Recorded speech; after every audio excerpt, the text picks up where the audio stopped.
quand la Syrie a commencé la guerre, j'ai invité tous les musiciens syriens et libanais que je connaissais. Et j'ai fait un disque hommage au Lien-Occident 2, hommage à la Syrie, où j'expliquais les 3000 années d'histoire. Et on a partagé ça, c'était merveilleux aussi.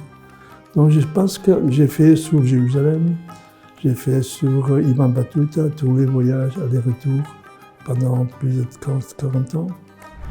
The Aga Khan Music Programme was created by His Highness the Aga Khan in recognition of this vital role of music and musicians. And it took an extraordinary courage for him to go up on stages worldwide and say that words, Muslim and music, are not always seen together as part of a single sentence, but they should be. Jordi Savall is a Grammy Award-winning conductor and musician of Western early music. Jordi's special focus is Mediterranean musical heritage. That's music stretching from Algeria to Afghanistan, including the hundreds of years of Muslim civilization in Al-Andalus. Also joining us is Fairouz Nishanova, the head of the Aga Khan Music Programme, whose mission is to sustain musical heritage in societies with a significant Muslim presence. The programme was launched in Central Asia and has since expanded to the Middle East and North Africa, South Asia, and West Africa. It's part of the Aga Khan Development Network, or AKDN. Can you give us a tangible example of the role that music plays in communities? It's the memory of the community that is carried by the musicians. And somehow, historically, very often, the storytelling became song singing, or a lullaby, or an epic story that was told from grandfathers to grandchildren. Tout le monde pensait que c'était la musique populaire. Non, c'est la musique noble. C'est la musique qui a servi aux gens à survivre de l'expulsion. Et c'est pour ça qu'ils ont conservé ces 1000 chants pendant plus de 500 ans, sans avoir jamais écrit une seule partition. Welcome to Muslim Footprints, a deep dive into Muslim civilizations through the ages, accompanied by some of the best experts in their field. This episode is called Music from Muslim Lands.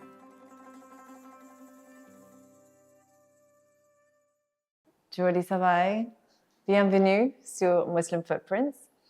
Premièrement, quelles sont les cultures qui dominent la musique médiévale et ancienne? Les cultures qui sont plus riches au Moyen-Âge, en fait, sont les cultures dans la musique européenne, sont les cultures méridionales qui commencent, et après les nordiques. Donc, mais les premières cultures très riches sont l'Espagne d'abord, parce que l'Espagne a été inspirée, l'Espagne et l'Occitanie, qui ont été inspirées aussi par la Andalouse. Et les charcas qu'on chantait à la fin des poèmes d'Andalouse ont inspiré les troubadours au XIIe siècle. Et après ça, s'est développée la musique des monastères avec le chant grégorien. Et c'est dans ce IIIe siècle dans les monastères de l'Espagne, comme las Huelgas et comme le monastère de Santa Maria de Montserrat en Catalogne, mais Notre-Dame à Paris et aussi Cortona en Italie, on développe pour la première fois des mélodies à plusieurs voix. Donc on passe d'un stade qui était jusqu'à là, dans tout le monde oriental et occidental, on chantait des mélodies et on improvisait. Et à partir de fin du XIIIe siècle, dans ces monastères, il y a des femmes souvent qui inventent à jouer et chanter des mélodies différentes, une sur l'autre. Et on crée ce qu'on appelle la polyphonie. Et là, et aujourd'hui, l'art musical européen. C'est une invention européenne qui aujourd'hui a évolutionné. Donc avant c'était les pièces anonymes, après il y a Dufay, Machaut, Josquin, Palestrina, Victoria, Monteverdi, Vivaldi, Bach, et Beethoven, Mozart, Brahms. Tout ça s'est développé à cette époque-là. Tandis que dans le monde oriental, ils étaient beaucoup plus conservatifs. Ils jouaient toujours monodique, ils avaient beaucoup de richesse de mode, beaucoup de différents tons dans la scène, et beaucoup de mesures très riches. Vous avez dans le monde arabique, le monde turc, le monde des mesures à 2, à 3, à 4, à 5, à 6, à 7, à 8, à 9, à 11, à 12, 14, 48, tandis qu'en Occident, les derniers vestiges de mesures notes et des mesures avec des rythmes irréguliers, c'est en Espagne. En Espagne, encore à l'époque de règle catholique, il y a encore des mesures taratatita, 1, 2, 3, 1, 2, 1, 2, 3, de 5, et de 7 aussi. Mais après 1500, il n'y a plus de mesures de ces chiffres qui ne sont pas mesurables de manière. Et donc, ça fait qu'il y a une question très intéressante. Dans le monde oriental, on conserve le même style, ça se développe, il y a des différentes manières de jouer, de Maroc à Afghanistan ou à Perse, il y a des différents styles, il y a des différents instruments. Mais les instruments qui étaient joués à l'époque des troubadours, en Perse, dans les zones arabiques comme la Syrie, etc., dans la Turquie, continuent à être joués aujourd'hui. Ce sont les mêmes instruments, les mêmes facteurs, même chose, avec quelques modernisations, de petites choses, mais c'est les mêmes. Tandis que chez nous, on est vers le progrès. On veut améliorer. Mais les premiers instruments qu'il y a eu en Espagne sont venus d'Orient. C'est pour ça qu'on dit Orientalux. L'Orient, pendant que nous étions des barbares, l'Orient avait déjà des civilisations très riches. Quand il y a eu l'Andalous, la civilisation d'Andalous que vous voyez à l'Alhambra, à Cordoba, à Séville, était beaucoup plus riche que celle qu'il y avait dans les zones des chrétiens. Parce qu'il y a eu beaucoup de guerres, il y a eu l'expansion des barbares, il y a eu le passage des Romains. Et la civilisation est restée beaucoup plus rude. Et comme ça, le monde occidental cherche toujours à améliorer.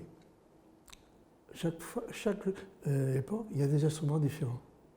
Et le médiéval, la Renaissance, on passe de la vielle à la viole de gambe. On passe de luth à la guitare. On passe du clavecin à piano plus dans le classicisme. Et aussi, il y a une erreur qui se passe très étonnante.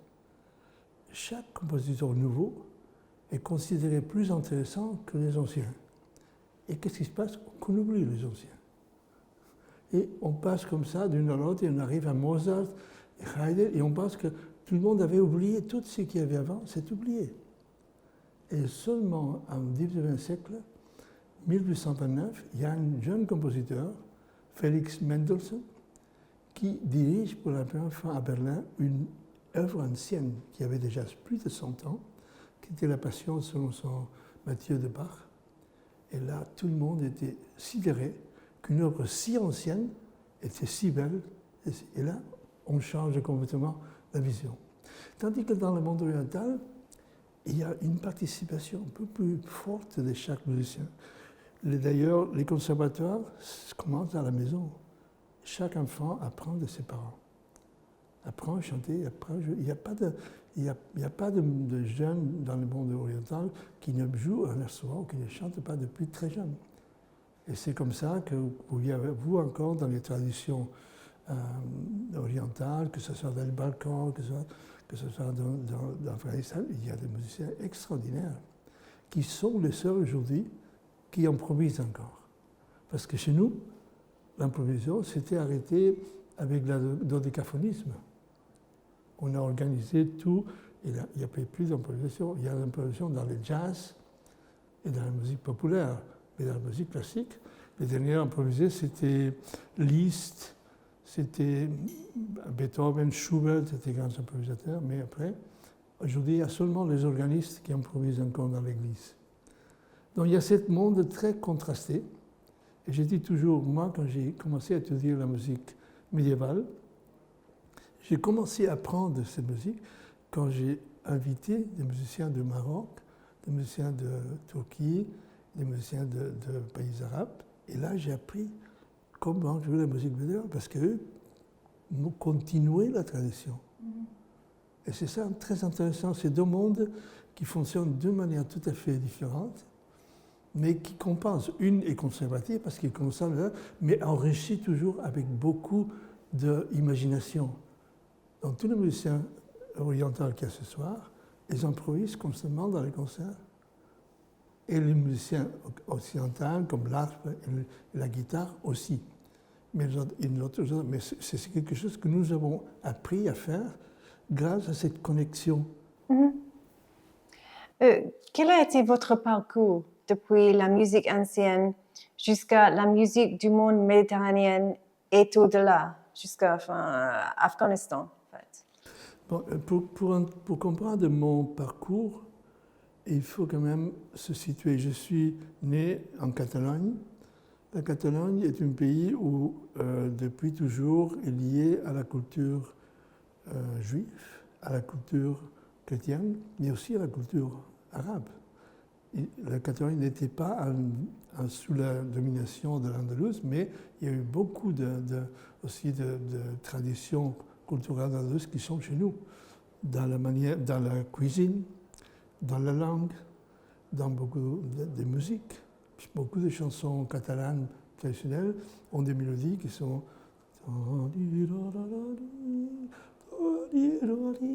des mélodies très orientales. Des intervalles très spéciaux. Et donc, ma mère chantait beaucoup. Je suis né, ma mère me chantait plus que me parlait. Oui, moi aussi, je pense. Donc ça m'a marqué beaucoup. La musique était comme mon langage. Et quand j'avais 7 ans, je suis allé à l'école. Mon père m'a mis dans une école religieuse parce qu'il y avait à cette époque les phalangistes franco, les théories très à droite. Et mon père était républicain. Il m'a mis malgré être une athée, il m'a mis dans une école religieuse parce que je voulais que j'ai une bonne éducation. Et les premiers jours, il y avait le petit chœur qui chantait. Et j'étais ravi d'entendre ces voix. Et le lendemain, je suis allé voir le directeur de chœur, je lui ai dit, je veux chanter, je peux. Il m'a fait une preuve, il m'a dit, tu chantes très bien, viens. Et j'ai appris comme ça la musique, en apprenant à écouter les mélodies, les chants grégoriens, les choses, par l'oreille, et les mémorisant. Et seulement quand je savais chanter, j'ai appris qu'est-ce que c'est le solfège, le rythme. Et là, j'arrive à mon âge où je change ma voix. J'ai passé d'une voix très aiguë à une voix grave. Et j'étais triste. J'ai continué à étudier la musique. Et un jour, j'entends une répétition du Requiem de Mozart. J'avais 14 ans, à peine fait. Et j'étais tellement touché par cette musique, profondément touché.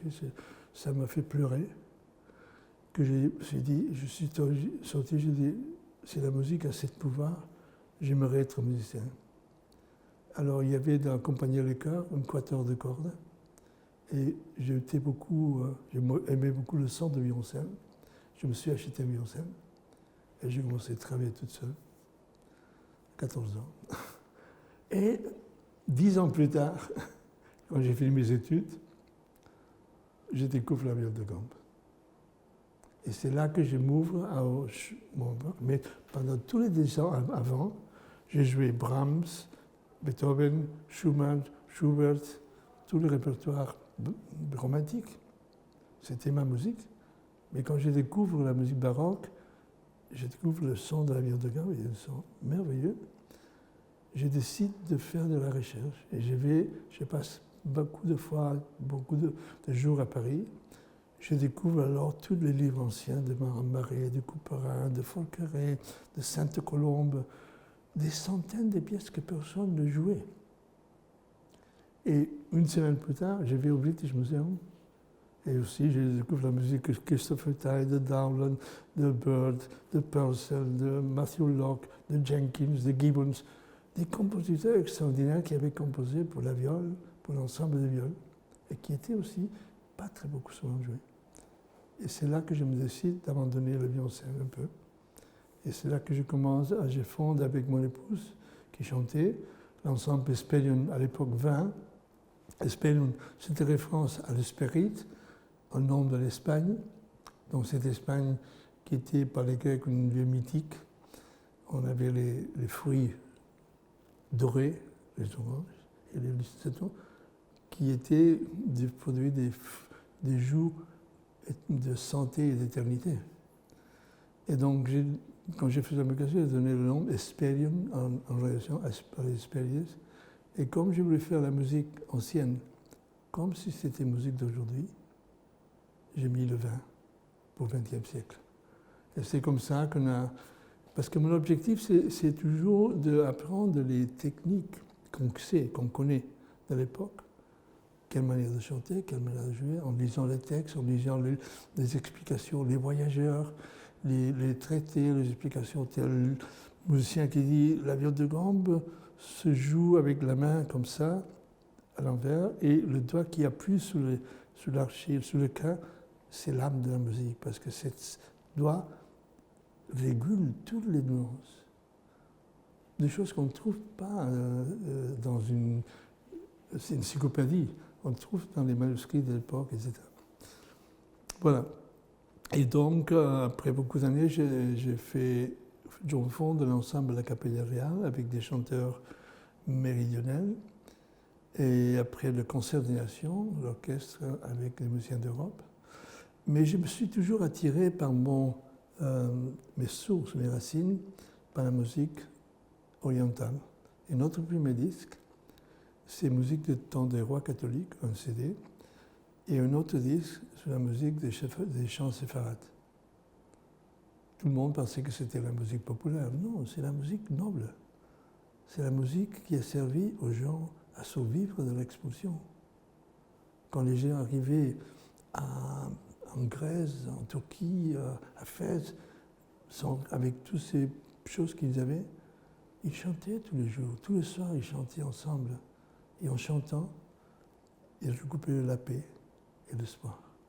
Et c'est pour ça qu'ils ont conservé ces 1000 chants pendant plus de 500 ans, sans avoir jamais écrit une seule partition. Toujours la grand-mère qui a fait apprendre les enfants, et les enfants qui ont été âgés aux ses enfants. Et la même chose s'est passée dans les mondes orientaux. C'est les parents qui enseignaient les enfants les musiques et qui donnaient les leçons pour comment bien jouer un instrument, comment improviser.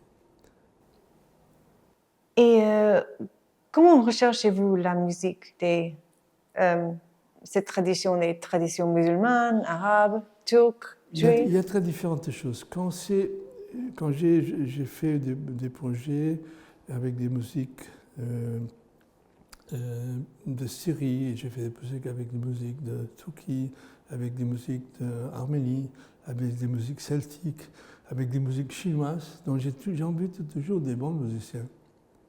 Et on partage. Moi, je les fais jouer des musiques médiévales. Et avec eux, j'apprends à jouer leur musique. Il y a une seule exception. Quand j'ai été plusieurs fois en Turquie, il y a une dizaine d'années, j'ai découvert un manuscrit avec les œuvres de Dimitri Cantemir. Dimitri Cantemir était un otage du sultan parce que son père était le chef de Moldavie, était le roi de Moldavie. Et à cette époque-là, le chef de Moldavie était contrôlé par le sultan. Et donc, pour que le père soit sage, le sultan obligeait à avoir un fils dans un palais à Istanbul qui était un peu la gage que son père ferait les choses bien faites. Et cet fils s'appelait Dimitri Cantemir et a inventé et joué, était virtuose de tamboura, qui est une grande lutte turque, et improvisé et joué comme les Turcs. Fantastique. Et il a écrit un livre qui s'appelle le livre de la science de la musique. Dans lequel il explique toutes les modes. Il avait dessiné son oud, son tambour, qui était avec tous les frettes pour chaque ton. Donc tu peux savoir qu'il y avait un do, un dièse qui est un peu bas, après une ré bémol qui était un peu plus haut que le dièse, après un ré, et comme ça, entre chaque note diatonique, il y avait plusieurs notes que nous n'avons pas. Et avec cette méthode, il a trouvé la manière de mettre le rythme, et tu as une tablature où j'ai appris à jouer la musique turque. J'ai passé 4 ans à étudier cette tablature et après j'ai partagé ça avec mes amis turcs. Et on a fait un très beau disque qui s'appelle Istanbul et autres la Imbark. Et c'est une musique géniale, qu'on ne jouait plus comme à l'époque. On le jouait aujourd'hui, mais toujours très lourde avec des bandes militaires. Et donc, pa pa pa pa pa pa pa. Et nous on faisait ta ta pi pa pa pi pa pa. Donc j'ai appliqué les mêmes connaissances que j'ai appliquées dans la musique baroque. J'ai appris aussi, j'adore la musique arménienne. Quand la Syrie a commencé la guerre, j'ai invité tous les musiciens syriens et libanais que je connaissais et j'ai fait un disque hommage au lien Occident 2, hommage à la Syrie, où j'expliquais les 3000 années d'histoire et on a partagé ça, c'était merveilleux aussi. Donc je pense que j'ai fait sur Jérusalem, j'ai fait sur Ibn Battuta, tous les voyages aller-retour pendant plus de 40 ans. Je suis quelqu'un de très curieux toujours. Oui. Ça, c'est... Et j'aime apprendre. Et vous insistez également pour travailler avec des instruments authentiques. Oui, ça c'est important. Nous essayons de couvrir des sons qui n'existent plus aujourd'hui. Et c'est un peu ce qu'on fait, d'une certaine manière, quand vous avez certains lieux, palais, églises, des peintures très sombres, parce qu'il y a toute la poussière et tout le fumée qui a fait que les peintures sont très sombres. Et aujourd'hui, on a nettoyé et on sort les couleurs vives, éclatantes, très riches. Et nous, on fait la même chose. Quand j'ai joué la symphonie de Beethoven, avec les instruments d'époque, on découvre des sons qui n'existent pas dans l'orchestre moderne. Et qui fait que la musique parle d'une autre manière. Il y a beaucoup plus de poésie et d'authenticité. Et où trouvez-vous des gens capables de jouer des instruments et de la musique pendant toute cette période? J'ai fait beaucoup d'auditions. J'écoute aussi. Et j'écoute des musiques. Il y a toujours des instruments qui circulent, mais toujours, je demande à mes amis bons musiciens. Quand je cherche une bonne, par exemple, une bonne lila turque, je demande à Aga Khan, à mes amis qui sont des bons musiciens, tu connais quelqu'un qui joue bien ça? Et ils me disent, et j'ai confiance. Un bon musicien te recommandera toujours un bon chanteur ou un bon musicien. La vie est partage. Laissons-nous parler de la musique du siècle d'or espagnol. L'espagnol avec les influences arabes.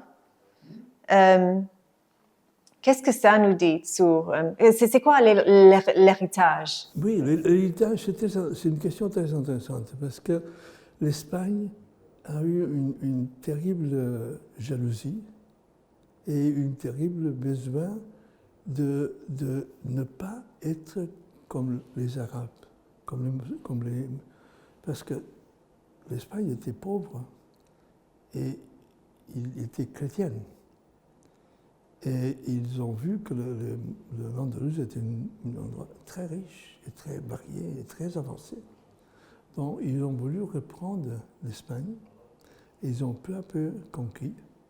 Ça a duré beaucoup longtemps parce que c'était une lutte chaque fois. Et finalement l'Espagne a gagné parce que le monde de l'Andalous s'est fragmenté en beaucoup de petites lois qui chaque fois acceptaient les conditions des rois catholiques et peu à peu ils ont été... Mais ce qui est intéressant, c'est que toute la culture andalouse reste. On veut se séparer de cette culture, on ne veut plus la voir, mais elle reste. On dit, vous dites Inch'Allah. Non? Nous on dit Ojalá.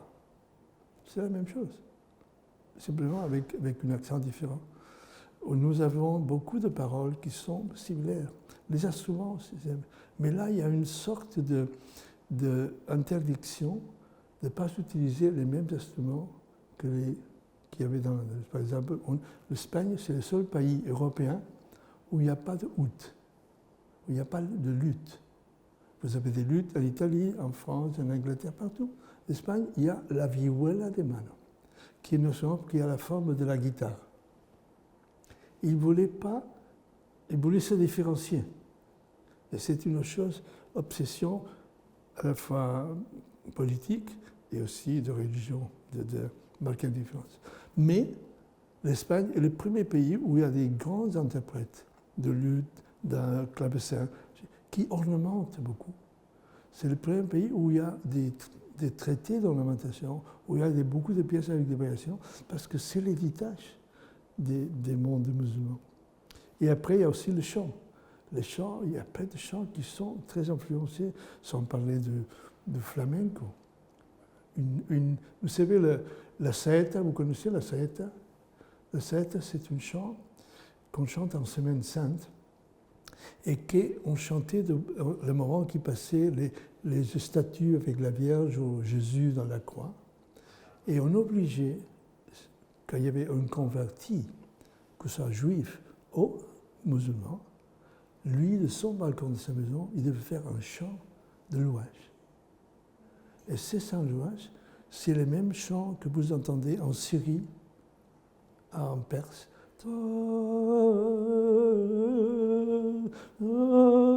Avec des notes, des ornementations totalement orientales. Parce que c'était des personnes d'origine, de culture musulmane ou juive, qui avaient ces mélanges. Et ils ont adopté ce chant pour faire des louanges à la nouvelle religion qu'ils avaient acceptée.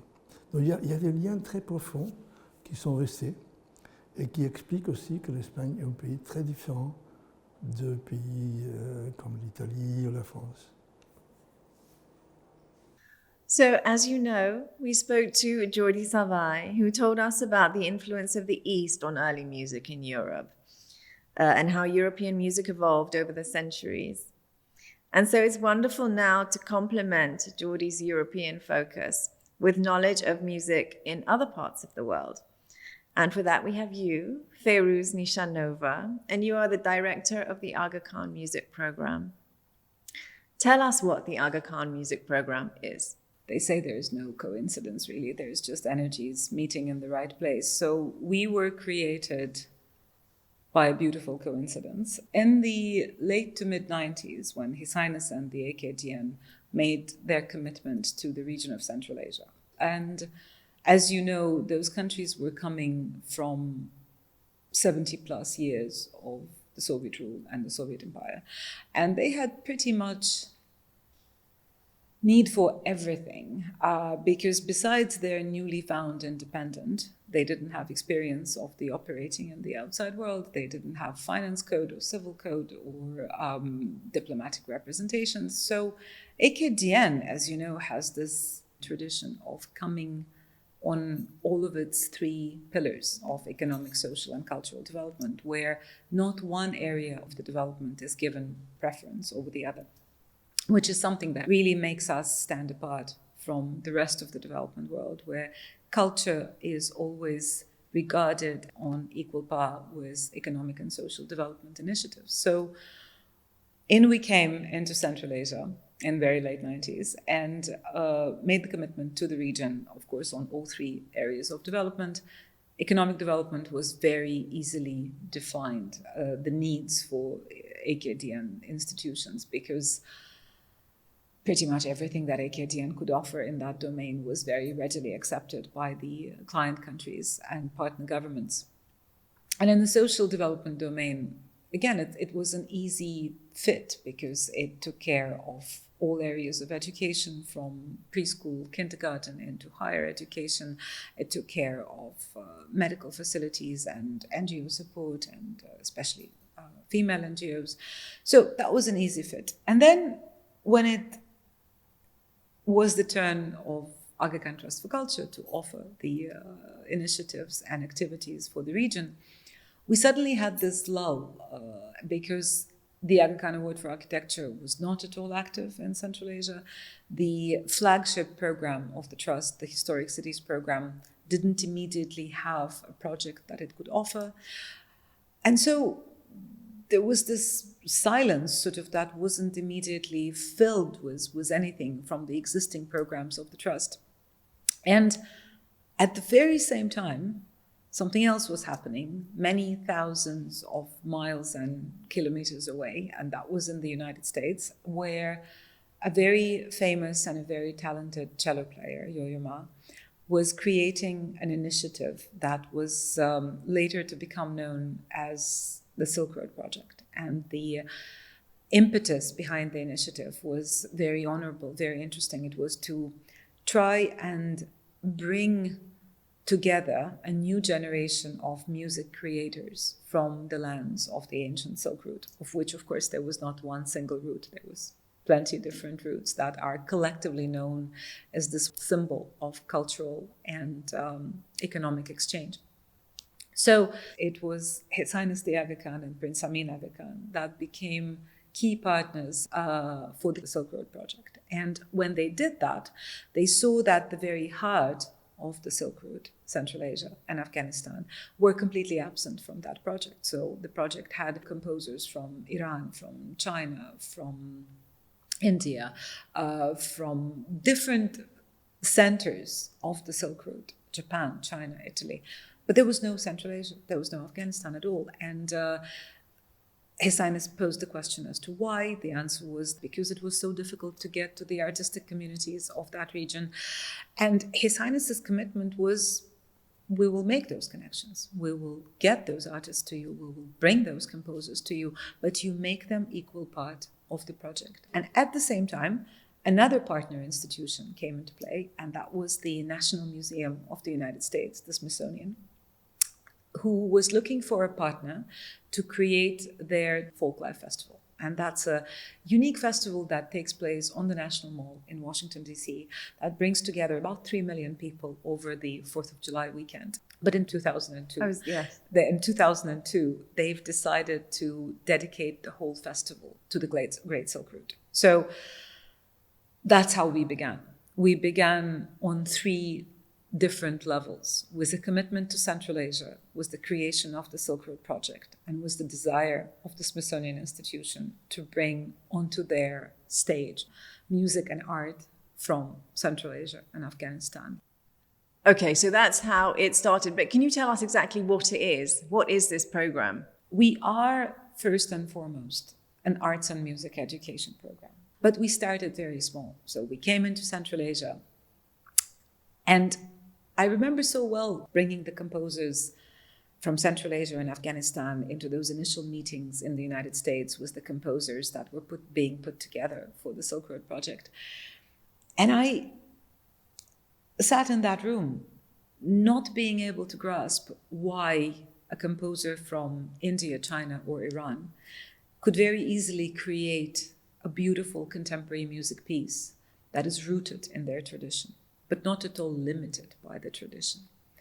And that action seemed all but impossible for a composer from Kyrgyzstan, Kazakhstan, Tajikistan, or Afghanistan.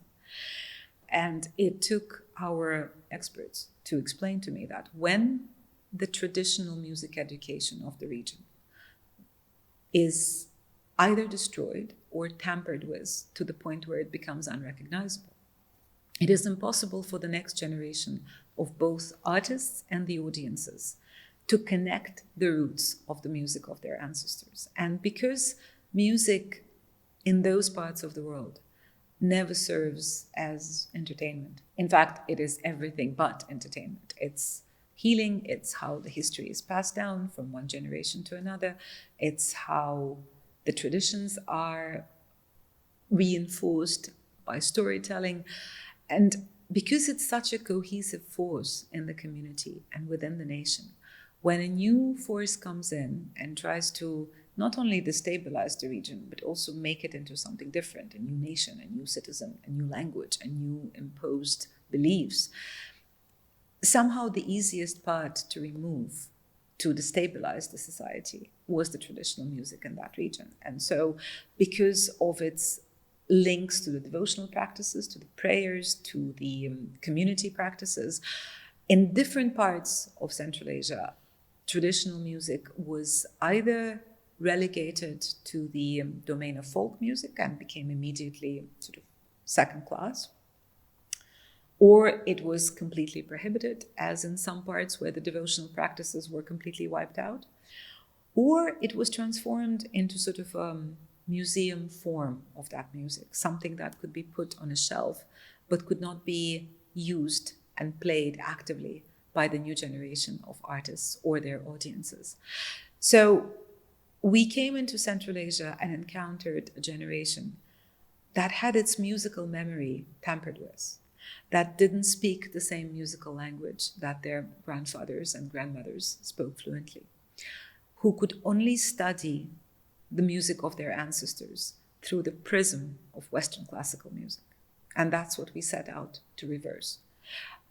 Not destroy in any way. Every nation has a right to study music in their own fashion. All we set out to do was to understand what the beneficiaries needed and give them the alternative. The alternative was finding the masters who still had the ability to teach their knowledge and craft and had the desire to do that, because of course with all the changes, the prestige of the profession has fallen down to the very bottom. So not only did we have to entice people into teaching, we also had to entice prospective students and their parents into believing that this was a profession worth investing into. And that's how the second element of the program came in. So the first one was education. Second, we had to bring the prestige of that profession again to the level that it deserves. And as it often happens, it's the respect abroad that brings in recognition at home. So that's how the performance program started. And we brought this kind of music to the stages in the Western world that were never afforded to the folksy or world or root music. We brought it to the stages that were only ever afforded to its classical Western music counterparts. And with that came the appreciation of the audiences. And with the appreciation of the audiences came the desire to take that music home. And that led us to the third element of the program, because we then discovered that there was no music to take home. There was no good records, albums, productions of this kind of music available for purchase. There was no downloads then, but the purchase was certainly there. So the third element became producing this music, producing records of this music, curating collections of that music that could be then made available to the public, to the audiences worldwide, but primarily in the Western world, because that's where it was really lacking. And the Smithsonian Institution came back into this partnership, and because they have one of the largest record labels in the world, the Folkways, Smithsonian Folkways Recordings, we signed a partnership agreement that I'm very happy to say is active to this date. We've just released a new album with them again after putting together a collection of records that is known as the Anthology of the Music of Central Asia. The fourth element after that very naturally became music commissioning and mentoring program. That's how our resident ensemble, the Aga Khan Masters, came together. That's how the mentoring initiative started. And that's also how we became aware of the richness and diversity of the music in the Eastern world that we were not reaching through any of the four elements that I've just described to you. There was all those other countries and other incredible talents that were not benefiting at all from what we were doing. And that's how the Music Awards were born. And they were created specifically for recognizing talent that is not in any way benefiting from the existing programs of the Aga Khan institutions. And is this a global award? Completely. It's worldwide. There is no limit that is either devotional, religious, gender-based. There's no limit at all. The only criteria besides musical and artistic excellence is that there needs to be some form of inspiration and influence from the Great East. Not specifically from the world of Islam, but the Great East that has served as source of extraordinary creations in all domains, from music to astronomy to architecture to poetry to philosophy and of course music. On this topic, can you tell us sort of how music in the East has evolved? It's a very big question. But if we can we understand now how music in Europe evolved sort of from the East, and then, it came through Spain. what's happened to music in the East? Well, there are musics in the East. There are a great many extraordinary traditions of music in the East. I think what is important from the music program's point of view is this very Eastern notion of patronage in music. So if you look at the greatest musical traditions that were born, that came out of the Mughal Empire or out of the Persian Empire or out of the great courts in the East, they were always created under a patronage of the local ruler. And they were always composed for the specific performances in the courts. And then they trickled down into every single community in the country. And then the instruments that were designed for these small courtyards were enlarged to serve the folk gatherings of the communities. So there was always this symbiosis between composed music under the patronage of the rulers, then trickling down and feeding the souls and nourishing the communities. And you can see it pretty much everywhere in the East.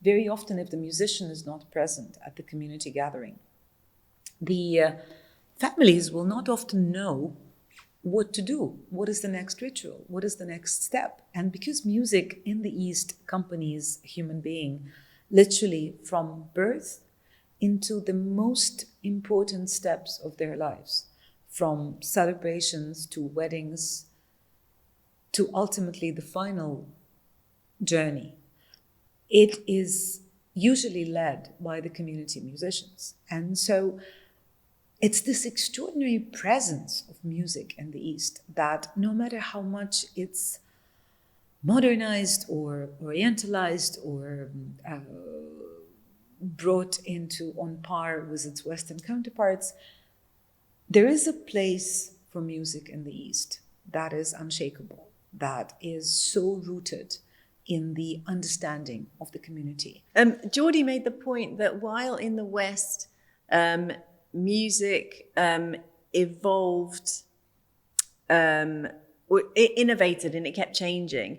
He said that in the East, it stayed the same.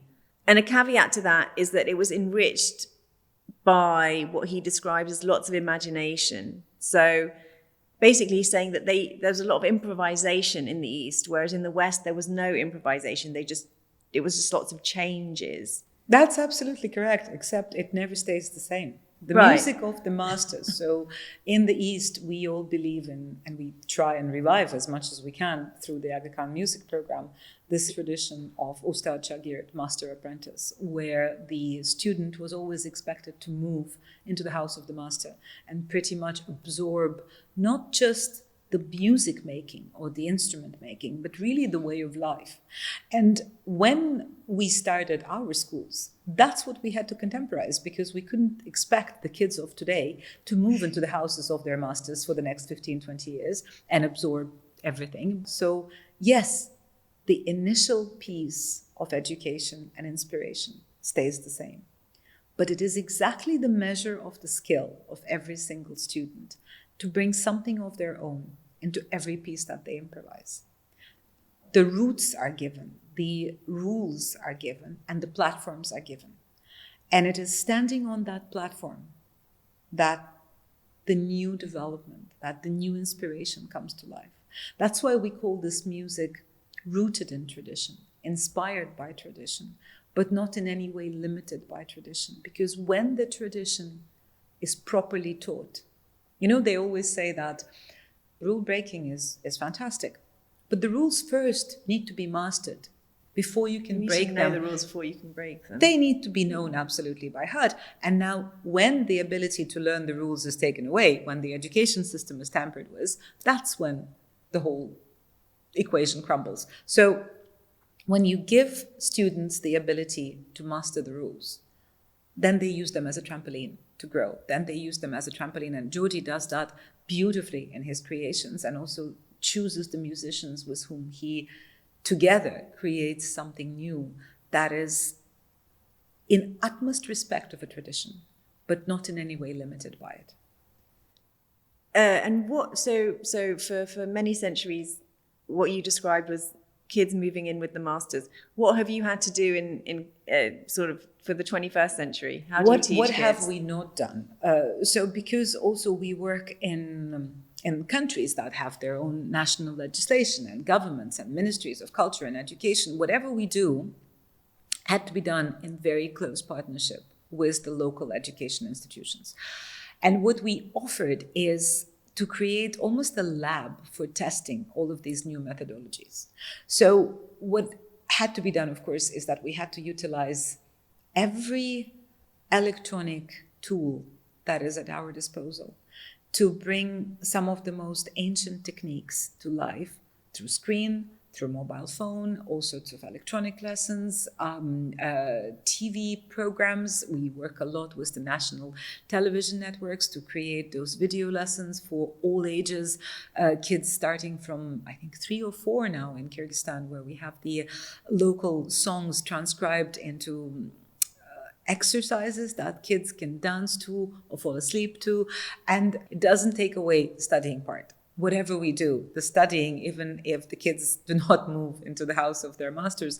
Although I have to say, when we opened the first schools in Central Asia and received the first budgets from the directors, they were very weird school budgets because they had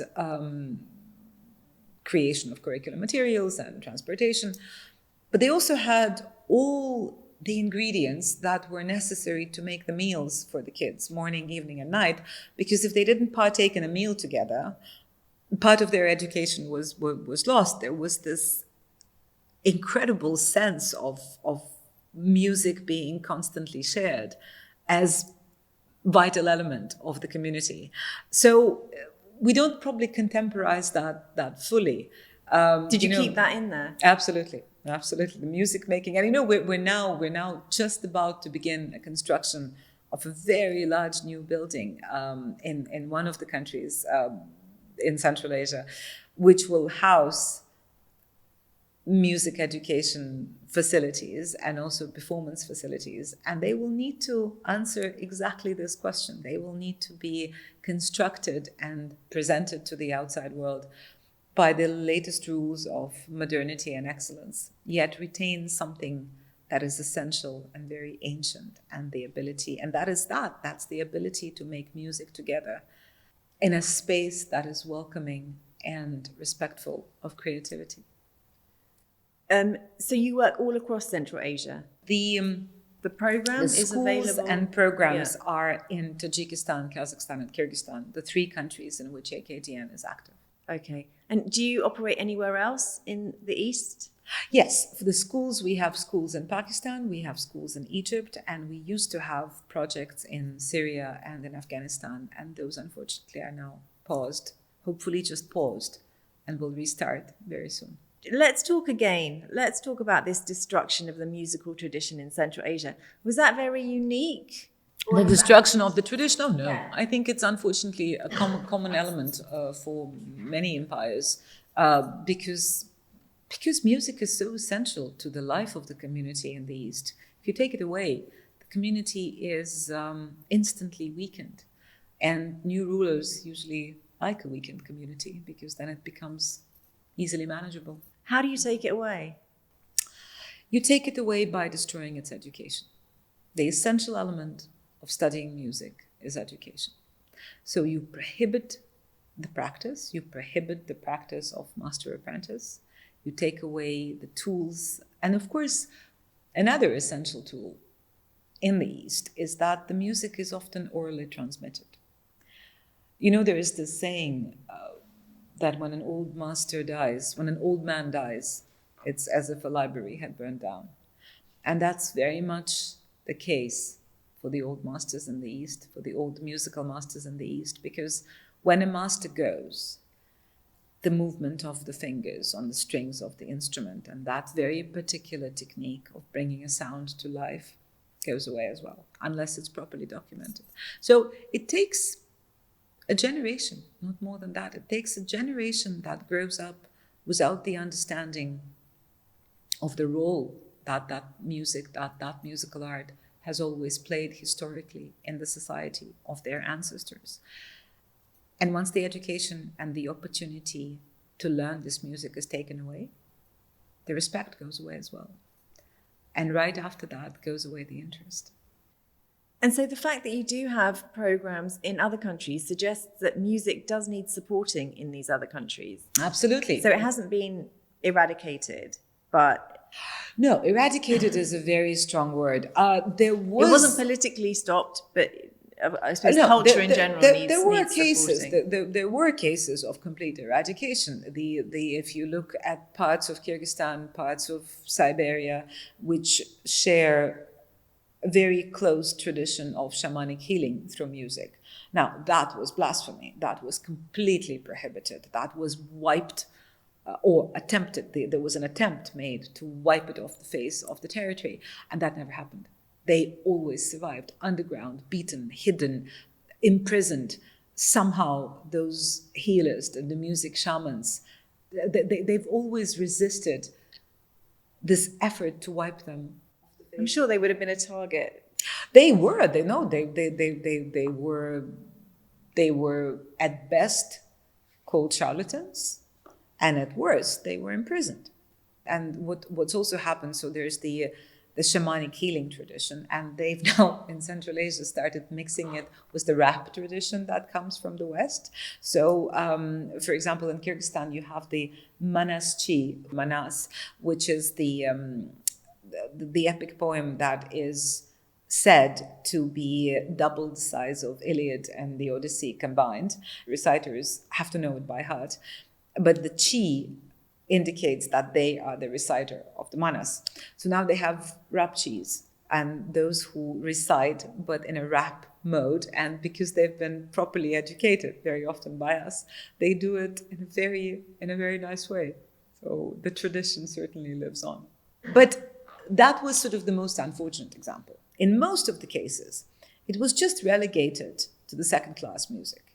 It was deemed sort of folksy and unimportant, and it was taught in a bad way. It was never given the same respect, the same facilities, the same level of teaching that was afforded to the Western classical music, because that was somehow a symbol of modernity and bringing Central Asia into the modern and fully developed Western world,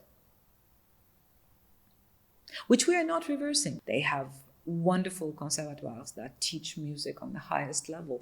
We're not for 1 second undermining that. We're just offering the traditional music of the region and the country taught on the very same level. And so this gives students a choice.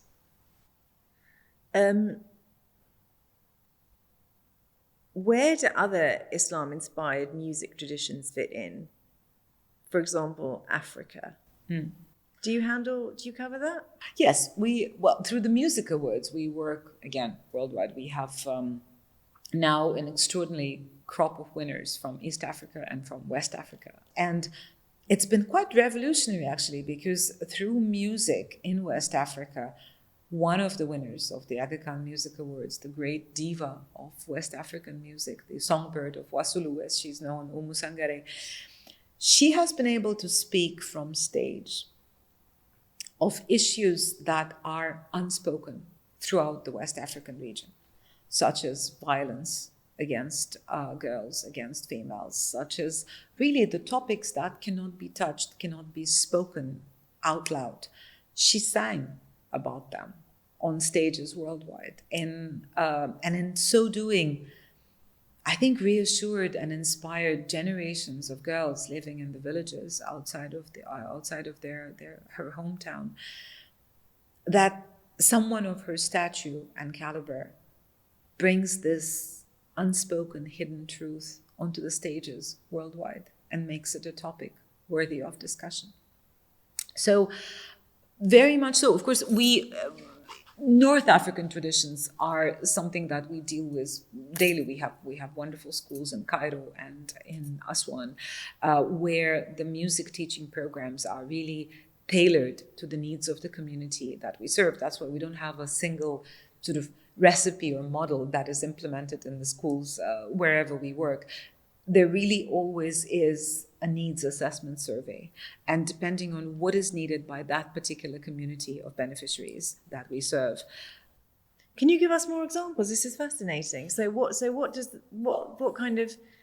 does the Aswan community need, for example? Aswan community needs recognition, first and foremost, because it's a part of the region, not just country of Egypt, but really the wider region, that is nowhere near the level of attention that it deserves. So what is needed in Aswan is the restoration of instruments. Nobody makes instruments any longer.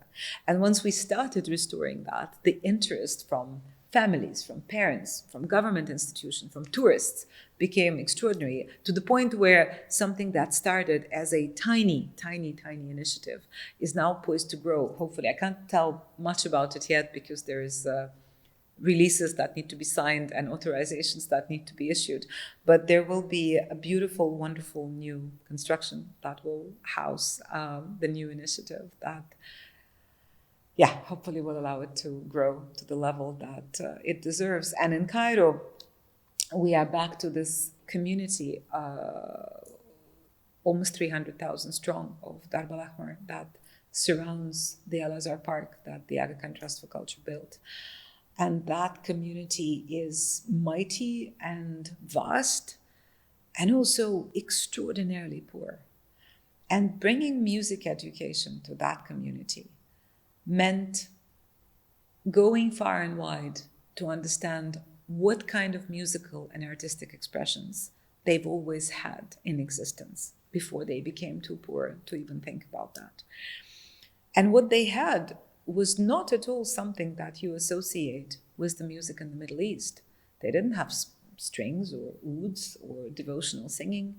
They had street arts, they had percussion, they had brass bands, everything that brought the community together in a street celebration. And that's the kind of music we revived and offered in the school that now functions right next to the Cairo Park. And the success stories coming out of that school are extraordinary. When you give kids from a very poor neighborhood ability to earn their living through a musical performance, that gives them wings. That gives them not just respect for their profession, but also the ability to become an example for those who grow up in the same community. We had a sad story, but also a beautiful one recently. One of our graduates in Cairo stopped coming to lessons, and his teacher was livid. And what happened is that his father was murdered in a local brawl in the neighborhood. And that left him the head of the family.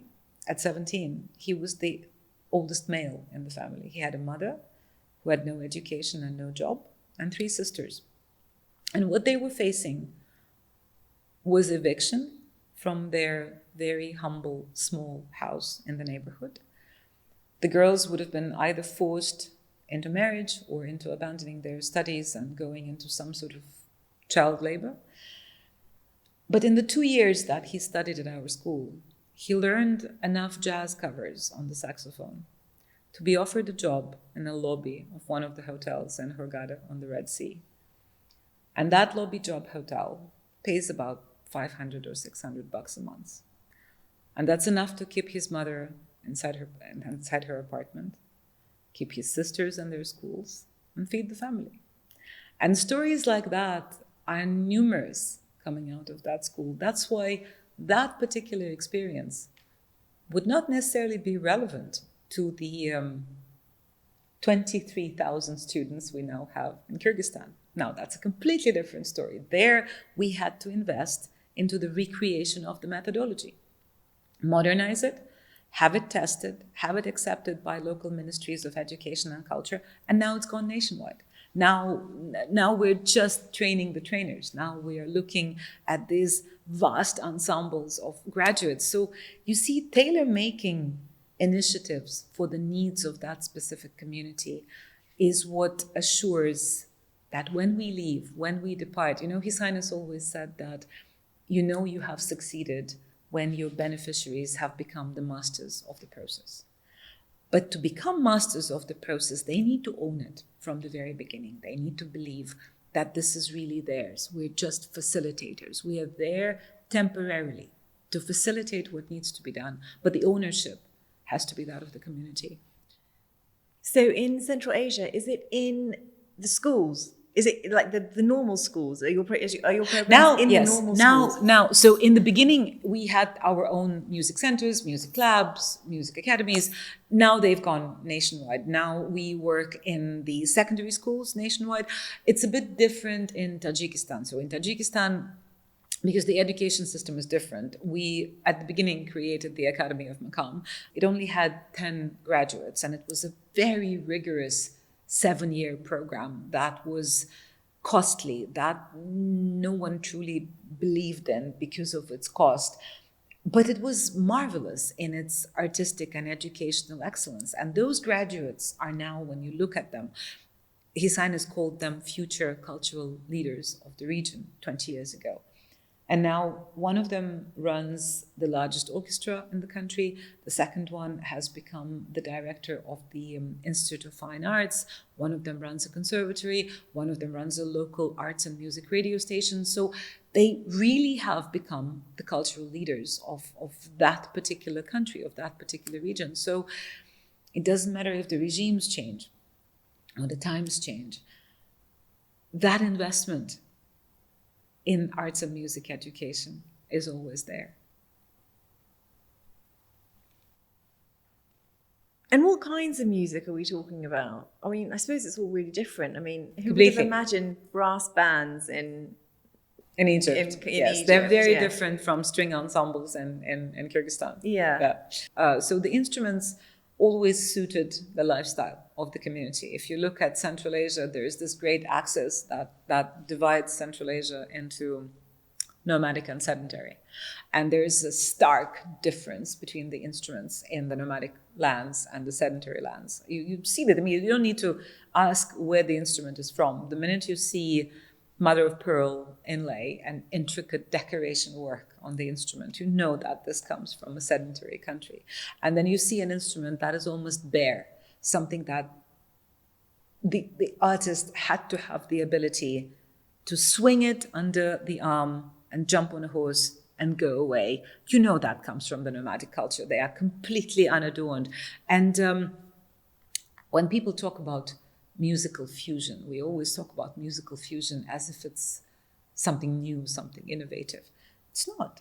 The artistic communities worldwide, but specifically in the East, have always followed the trade routes and exchanged not just goods and meals, but also their musical traditions. And when you see the Aga Khan masters perform on contemporary stages today, you will see one of our master musicians from China, Wu Man, the great Wu Man, lift her pipa and show on stage how that very pipa traveled to China from Tajikistan, from the barbaric, as they were then known, land.